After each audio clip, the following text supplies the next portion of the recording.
So many new products are released every year, but less than 3 sell enough to be considered highly successful.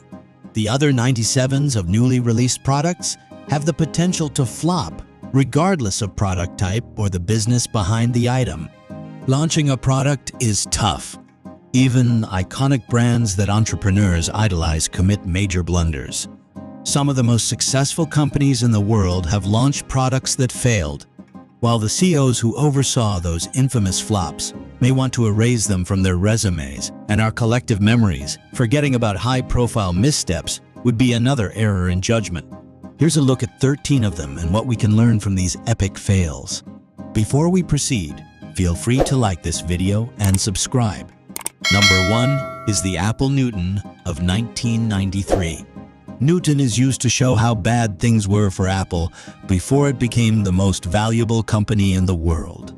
Forbes says there are a number of reasons why the Newton PDA failed. It started at $700, was 8 inches tall and 4.5 inches wide, and was so bad at reading handwriting that it was made fun of in an old Simpsons episode. Of course, when Apple released the iPad, it turned the mobile computer market on its head. Because of the iPad, they are no longer called PDA gadgets. Number 2 is Nintendo's Virtual Boy of 1995. The Virtual Boy from Nintendo was a big step toward a new technology called virtual reality. Just buy a Virtual Boy and you'll be swept away into VR's digital world. Except that Virtual Boy was nothing like what it said it would be. Games were mostly black and red nightmares with low-resolution graphics and gameplay that would have been better on a regular game system. Virtual Boy didn't sell more than 1 million units in the end. It's the worst piece of hardware Nintendo has ever made, and the company has been around since the late 1800s. People often use the story of the Virtual Boy to argue against the hype surrounding new VR tech. Number 3 is the McDonald's Arch Deluxe of 1996. McDonald's made the Arch Deluxe in 1996, but it never caught on. It was meant to appeal to urban sophisticates who were not in its target group. McDonald's paid $100 million to reach this group, which makes it one of the most expensive products to fail in history. It turns out that McDonald's was just about 10 years too early. Today, burger chains like Five Guys and Shake Shack are highly popular upstarts, selling slightly more expensive fast food burgers to what we used to call urban sophisticates. Number 4 is the Doritos Wow Chips of 1998.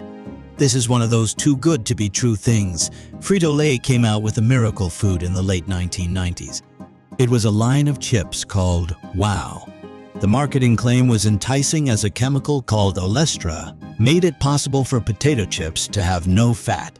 But a secret was boiling under the surface, just like in an episode of Seinfeld where supposedly fat-free frozen yogurt made people gain weight. Fast Company says it tasted just like fat, which was nice, but its molecules were too big for the body to digest, so they went straight through the digestive tract without being absorbed. Unfortunately, it had the same effect as a laxative, stomach cramps, and diarrhea one.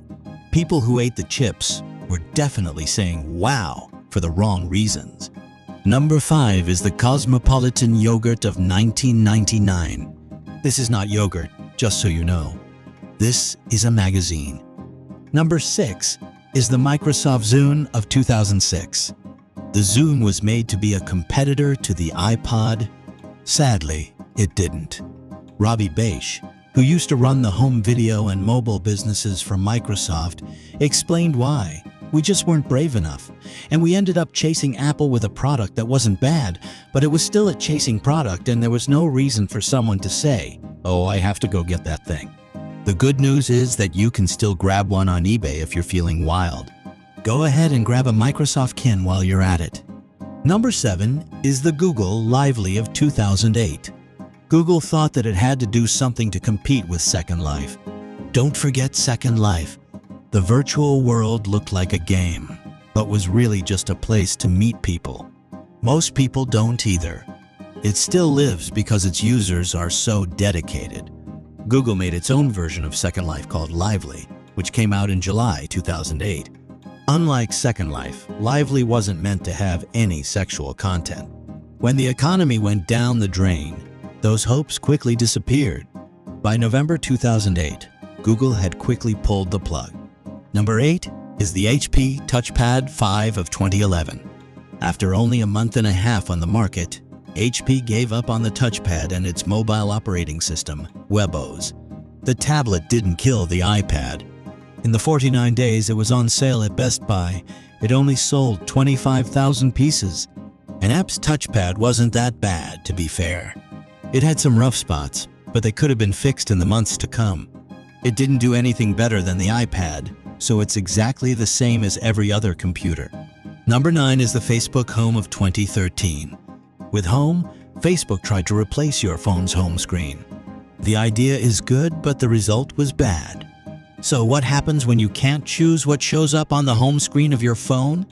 It turns into a mess. The 2-year monthly plan went from $99 to 99 cents in less than a month after it came out.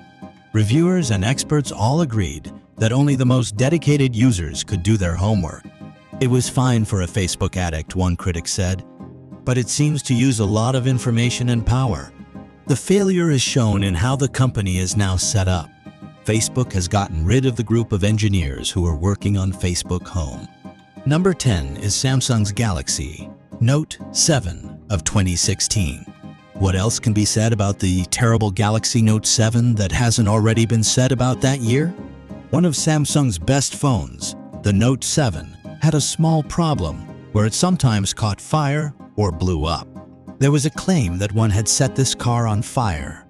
The phones are not allowed on planes at all, and Samsung had to pull the whole line.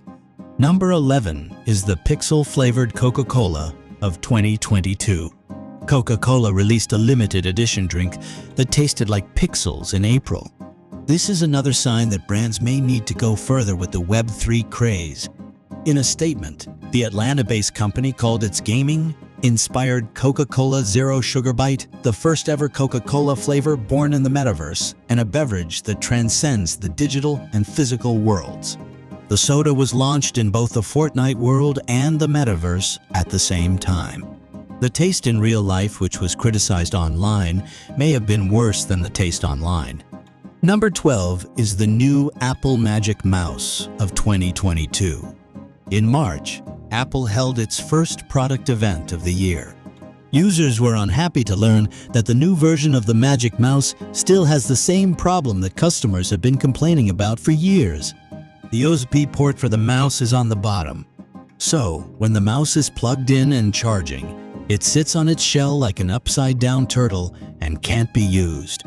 West says that the Magic Mouse's design mistake will be enough to get it a place in the Museum of Failure in the future.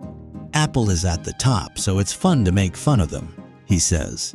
It doesn't hurt Apple or anyone else, so you can just laugh about it. This concludes our list. If you like what you see, share it with your friends and subscribe to our channel for future updates. You won't be disappointed.